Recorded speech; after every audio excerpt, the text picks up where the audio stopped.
This story is titled, Parents Throw Me Out, just before my SATS because my golden sister wants to accommodate. Hey everyone! The channel's been slowing down a bit, and I spend so much time finding these stories for you. If you enjoy the content, please hit that subscribe button. It means the world and helps keep this journey going strong. Let's grow together. Now, let's start the video. OP starts by saying, Hey, I'm 17, and my life is officially a shit show right now. I've been prepping for the SATs for what feels like forever. You know, those stupid standardized tests that supposedly decide your entire future. Every day for months, I've been grinding through practice tests, flashcards, all that crap. My brain is fried, and I've been counting down the days until I can just get it over with. But then my family decided to absolutely fuck me over. And when I say family, I mean my sister Kelly, the queen of everything, and my parents, her loyal minions. Here's the deal. Kelly's getting married in 2 weeks. Big fancy wedding, the whole shebang. Fine, whatever, not my problem. Or at least, it wasn't until she announced that her 7 friends were flying in and needed somewhere to stay. And apparently, the only solution they could come up with was to kick me out of the house so her friends could have my room. Yes, you read that right. 7 fully grown adults are going to be crammed into our house. And the only way to make that work is for me to pack up my shit and leave. My parents didn't even have the decency to tell me ahead of time. Nope. They just casually dropped the bomb the night before her friends were supposed to arrive. I'd just finished a long-ass day of studying, and they sat me down like, oh, by the way, you need to pack up your stuff and be out by tomorrow. You're going to stay with your Aunt Linda for the next 2 weeks. I was like, wait, what? They explained that Kelly had promised her friends they'd stay at our house and that it was too late to change plans. My first thought was, why the hell didn't they just get a hotel? Kelly's wedding is costing a fortune. She's got catering, a DJ, custom decorations, all that. Couldn't they have spent a little more to book a room or two for her friends? I said exactly that, and my mom just sighed like I was being a brat. Hotels are expensive, and this is family. We're being hospitable. First of all, those are her friends, not family. Second, I didn't even know they were coming until 5 minutes ago. I tried to argue. I told them I couldn't just up and leave right before the SATs. Staying with Aunt Linda was going to completely screw me over.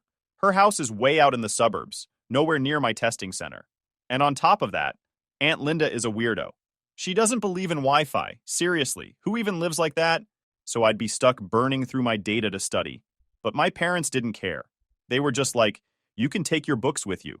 You don't need the internet to study. Are you kidding me? I'm not prepping for a spelling bee here. The SATs are brutal. I need every resource I can get. And my parents are acting like I should be fine with a pencil and notebook. So then I suggested a compromise. I'd stay in the living room instead of giving up my room completely. There's plenty of space, and I could still have access to my study materials. Win-win, right? Wrong. My dad shut that down immediately. It's not appropriate to have guests sleeping in the living room when we have a full house. They're Kelly's friends, and they deserve to be comfortable. I swear I almost lost it right then and there. Like, am I not part of this family? Does my comfort not matter? I even brought up the fact that Kelly and Ryan, her fiancé, have their own apartment. Wouldn't it make more sense for her friends to stay there? But apparently, Kelly decided her apartment was off limits because she didn't want the stress of hosting people right before her wedding. Oh, but it's totally fine to dump that stress on me. At this point, I was getting desperate. I begged my parents to reconsider. I told them I couldn't afford to lose this much time so close to the SATs. I even offered to split the living room with her friends, just so I could stay in the house. But nope, my mom hit me with, we've made our decision. Don't be selfish, okay? This is Kelly's big moment, and we need to support her. Selfish. They called me selfish for not wanting to be kicked out of my own home. I kept pushing back, and that's when things got ugly. My dad finally snapped and said, if you don't pack your things and leave by tomorrow, we'll throw all your stuff out on the street. That was it. I couldn't argue anymore. They'd made up their minds, and nothing I said was going to change it. So I went to my room and started packing. I was so pissed I could barely think straight. I mean, how is this even real? How do you look at your own kid, someone who's working their ass off to get into college, and decide, yeah, let's kick them out so our daughter's friends can have a sleepover? A couple hours later, my mom came in all cheerful, like, we're so proud of you for making the right decision. This is a big sacrifice, but it shows you're willing to put family first. I didn't even respond. I just kept packing. Then she said, oh, by the way, you'll need to call Aunt Linda yourself to let her know you're coming. We haven't talked to her about this yet. Wait, what? They hadn't even asked Aunt Linda if I could stay with her. They just assumed she'd be fine with it and left it to me to figure out. That was the final straw. I completely lost it. I started yelling, asking how they could do this to me. And you know what my mom said? You're almost an adult. It's time you learn to take care of yourself. Almost an adult? I'm 17. And even if I was 18, they're still my parents. Isn't it literally their job to take care of me? At this point, I realized arguing wasn't going to get me anywhere. I'd already wasted too much energy trying to convince them to care about me, and it wasn't working, so I decided to stop playing nice. I started unpacking my bags and told them, I'm not going anywhere. You'll have to drag me out of here if you want me gone. That's when my dad stormed in and started yelling. He said I was being a brat and that I needed to grow up. My mom chimed in with some bullshit about how Kelly's friends deserve better treatment because they're guests. So after my parents completely failed me, I did something I probably should have known better than to try. I called Kelly. I was sitting on my bed, surrounded by half-packed bags, trying to wrap my head around how fucked my life was about to get. I thought, maybe, just maybe, she'll have an ounce of humanity and help me out. Honestly, I wasn't expecting much. Kelly and I have never been close. Scratch that. We can't stand each other. She's always been the golden child, and I've always been the problem. It's been that way for as long as I can remember. She's the favorite, the one who never does anything wrong, while I'm the one who gets blamed for breathing too loudly. But I figured desperate times, right? So I called her. The moment she picked up, she sounded annoyed, like I'd interrupted some earth-shattering wedding task. I said, Kelly, I need to talk to you. Mom and Dad are making me leave so your friends can stay in the house, and it's totally screwing me over. Her response? A loud, dramatic sigh. You know the kind. Why are you even bothering me with this? Sigh, but I kept going. I told her how important the SATs were, how Aunt Linda's place wasn't a good fit for studying, how far it was from my testing center, and how unfair it was that I had to leave my own home so her friends could crash here. That's when she hit me with the most cold-hearted, villain-level bullshit I've ever heard in my life. Put me on speaker, she said. I hesitated for a second, but did it. My parents were standing nearby, probably listening in anyway, so I figured, why not? Once she knew they could hear, she said, let me make this really clear. I promised my friends they could stay there, and I'm not breaking that promise. I don't care about your SATs, your studying, or any of your whining. If you don't have anywhere to go, then maybe you should just live on the streets. Live on the streets. She actually said that. And my parents? They didn't say a word. Not one word. They just stood there, letting her talk to me like that. She hung up right after, and I stood there in stunned silence. I couldn't believe it.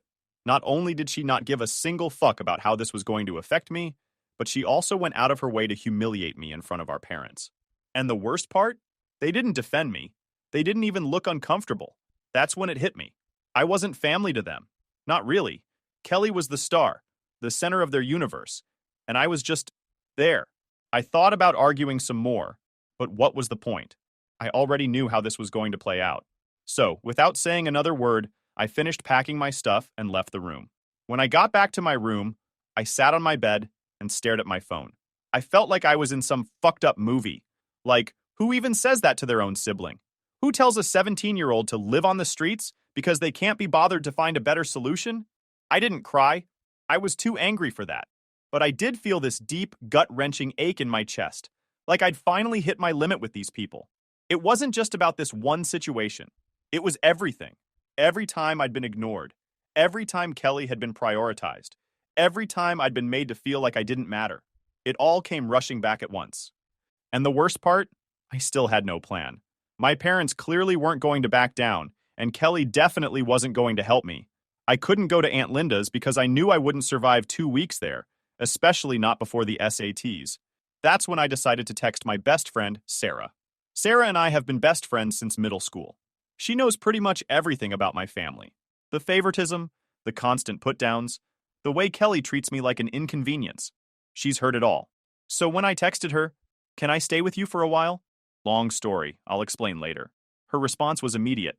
Of course. Are you okay? I wasn't okay, but I didn't want to dump everything on her all at once. So I just said, I'll explain when I get there. Within an hour, I was out the door with my bags and heading to Sarah's place. My parents barely even acknowledged me as I left. My dad just said, "Good, you're making the right decision," like I was doing them a favor by getting the hell out. When I got to Sarah's house, her mom answered the door. She took one look at me and said, "What happened?" I hadn't planned on breaking down, but as soon as I stepped inside, it all came pouring out. The SATs, the forced eviction, Kelly's cruel phone call. It all spilled out in a jumble of words and anger. Sarah and her mom listened without interrupting, and by the time I finished, I felt a little lighter. Sarah's mom didn't even hesitate. She said, "You can stay here as long as you need to. We'll figure it out." That night, I slept in Sarah's guest room, surrounded by quiet and kindness. Two things I wasn't used to. I felt like a burden, sure, but at least I wasn't being actively ignored or insulted.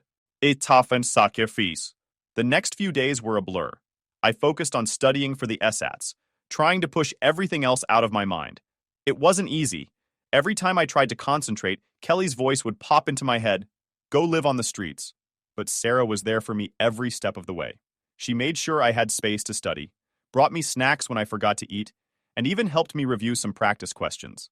Her parents were just as amazing, constantly checking in and making sure I had everything I needed. It was a weird feeling. For the first time in forever, I felt supported. By the time SAT day rolled around, I was running on adrenaline and sheer determination. I wasn't going to let Kelly or my parents ruin this for me.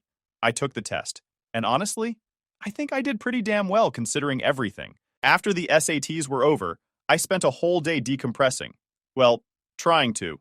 But no matter what I did, I couldn't stop replaying everything that had happened. Kelly's words, my parents' apathy, and the sheer unfairness of it all just kept cycling through my head like a broken record. I realized I wasn't angry just because they kicked me out. It was deeper than that. I'd spent my whole life being treated like the afterthought of the family. Every damn time something came up, Kelly was their priority. Whether it was birthdays, school events, or even just normal family dinners, everything revolved around her. And this? This felt like the ultimate slap in the face. I wasn't even sure what I wanted to do about it. Part of me just wanted to shove it all down, keep my head down, and move on. But another part of me, the part that was sick and tired of being treated like garbage, wanted to do something. That's when I thought of Ryan. Ryan and I weren't exactly close, but we'd spent a decent amount of time around each other since he and Kelly got engaged. He always seemed like a nice enough guy, though I sometimes wondered what he saw in her. I mean, Kelly isn't exactly known for her sparkling personality. I debated for hours about whether or not to reach out to him. On the one hand, it wasn't really his business.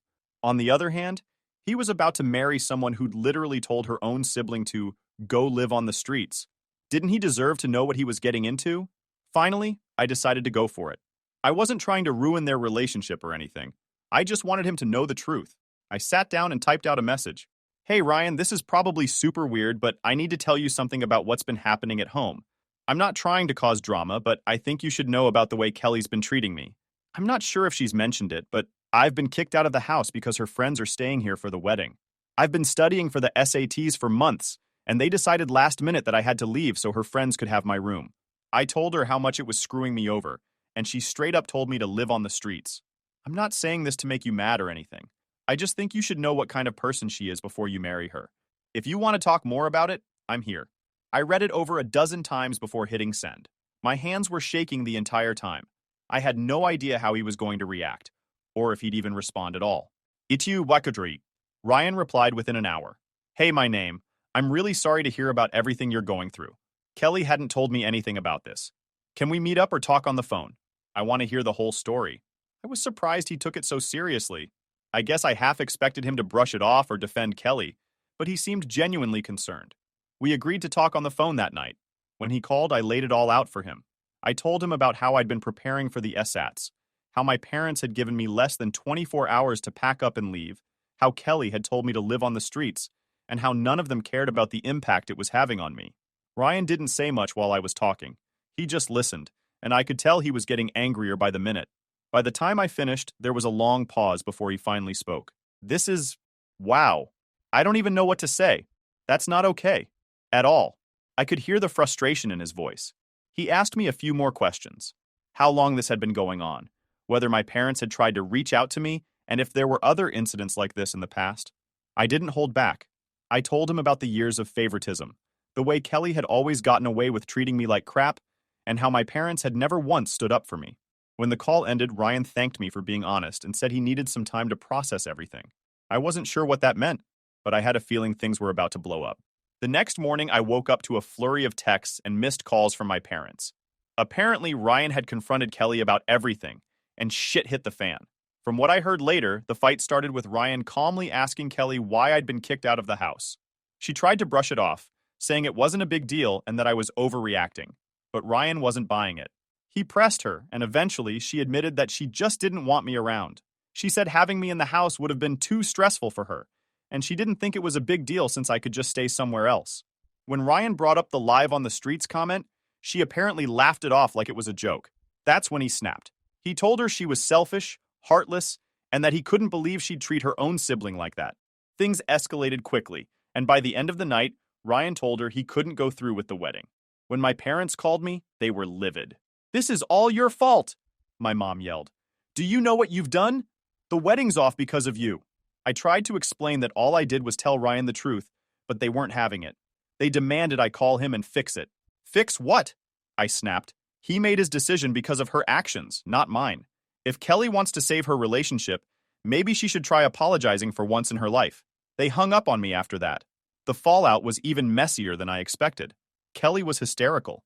She tried to spin the story to make it look like I was the bad guy, but no one was buying it, not even her closest friends. Apparently, Ryan had already told his family what happened, and they were fully on his side. As for me, I felt conflicted. On the one hand, I didn't mean to blow up her life, but on the other hand, she'd brought it on herself. All I did was tell the truth, and if that was enough to make Ryan rethink their entire relationship, maybe it wasn't as strong as Kelly thought. At the end of the day, I didn't regret reaching out to him. For once, someone in my family was being held accountable for their actions, and it felt damn good. After Ryan called off the wedding, my life got significantly messier. You'd think that being away from my parents and Kelly would mean I could finally catch a break, but nope. The fallout from all this hit me like a damn tsunami. First, there was my parents. They weren't just pissed, they were out for blood. They must have called me 20 times in one day, alternating between screaming at me and trying to guilt trip me into fixing the situation. "Do you realize how much money we've spent on this wedding?" my mom shrieked during one of her rants. "All of it down the drain because of your little stunt." As if it was my fault Kelly was a heartless jerk. My dad wasn't any better. His angle was all about family loyalty. He kept going on about how I was supposed to support Kelly, not tear her down. He even accused me of being jealous, which was laughable. What the hell was I supposed to be jealous of? Her massive ego? Her ability to manipulate everyone around her? When I wouldn't cave, my parents started sending flying monkeys after me. Aunts, uncles, cousins, you name it. I got bombarded with texts and calls from people I hadn't spoken to in months. Some of them were polite but insistent, saying I should try to smooth things over for the sake of the family. Others were downright nasty, calling me selfish, immature, and in one case, a spiteful little brat. But here's the thing. Not everyone bought into their narrative. Turns out, Ryan didn't just confront Kelly. He told his whole family why he was calling off the wedding. And unlike my parents, his family wasn't about to sweep it under the rug. Within days, the story started spreading. My parents were furious, accusing me of ruining our reputation. They didn't seem to grasp that the more they tried to control the narrative, the worse it made them look. I started getting messages from extended family members, people who weren't part of the Flying Monkey Brigade. Some of them apologized for how I'd been treated, and a few even said they'd noticed the favoritism over the years, but hadn't known how bad it was. It was weird, having people suddenly acknowledge what I'd been dealing with my whole life.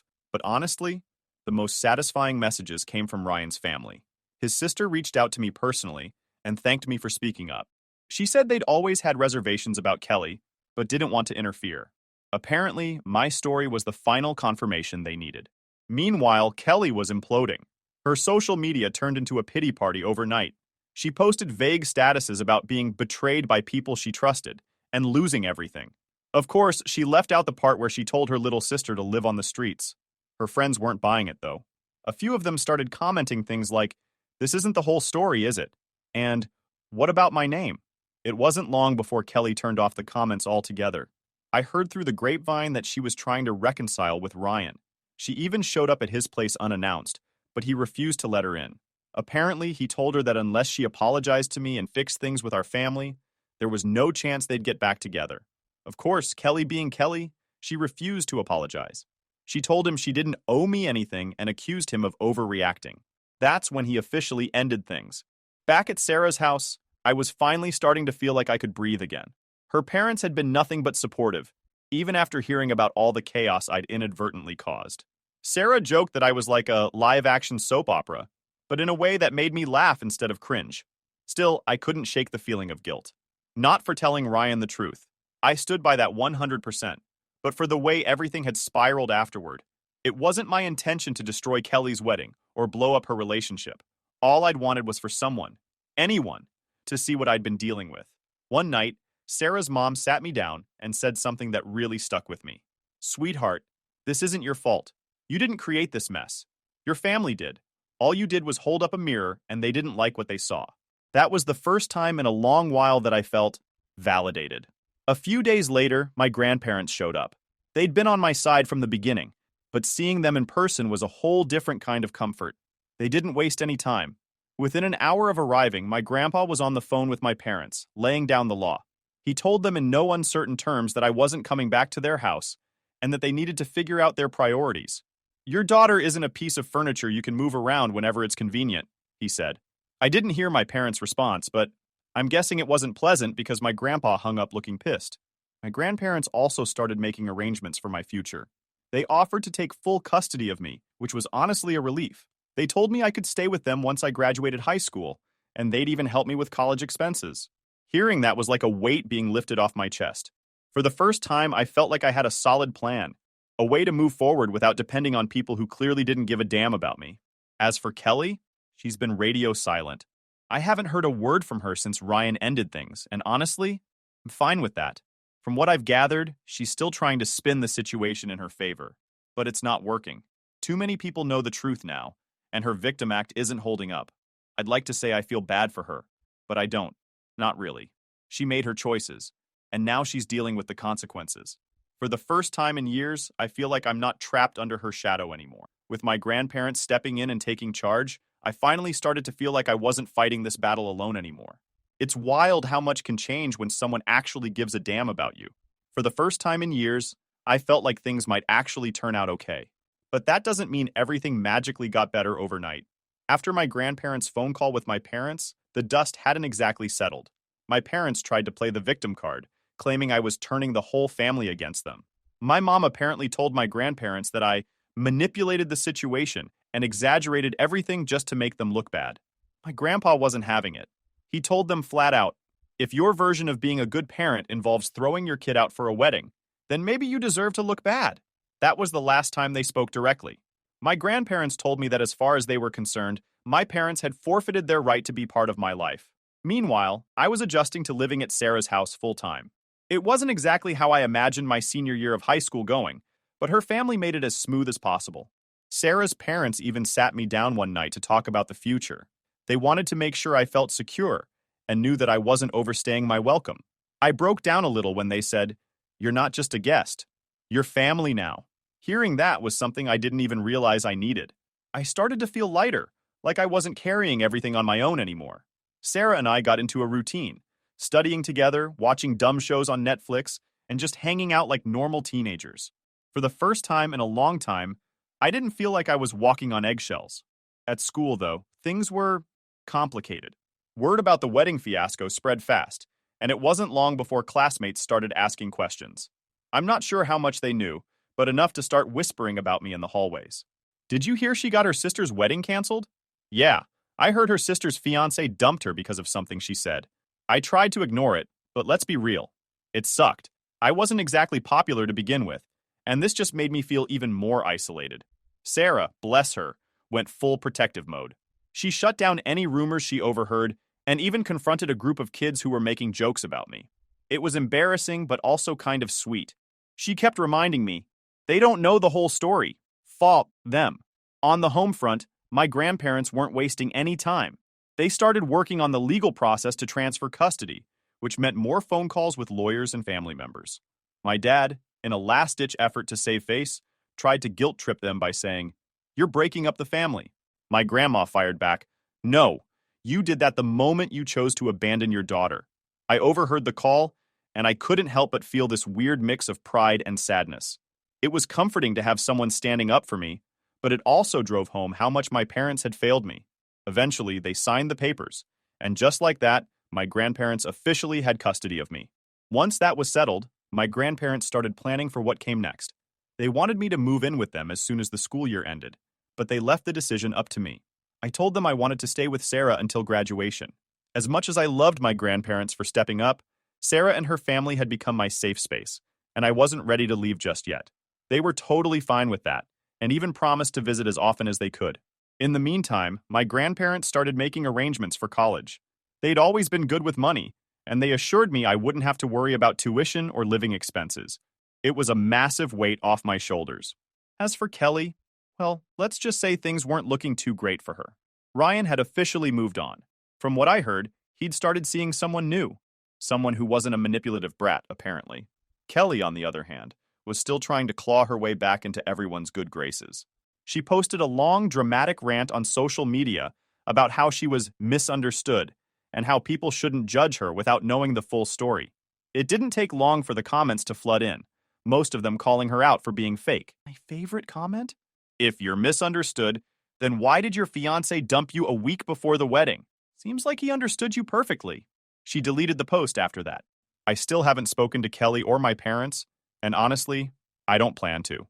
Blocking them was probably the best decision I've ever made. There's a part of me that wonders if they'll ever apologize, but I'm not holding my breath. If there's one thing this whole mess has taught me, it's that I don't need their approval. Or anyone's, really. Looking ahead, things are finally starting to feel hopeful.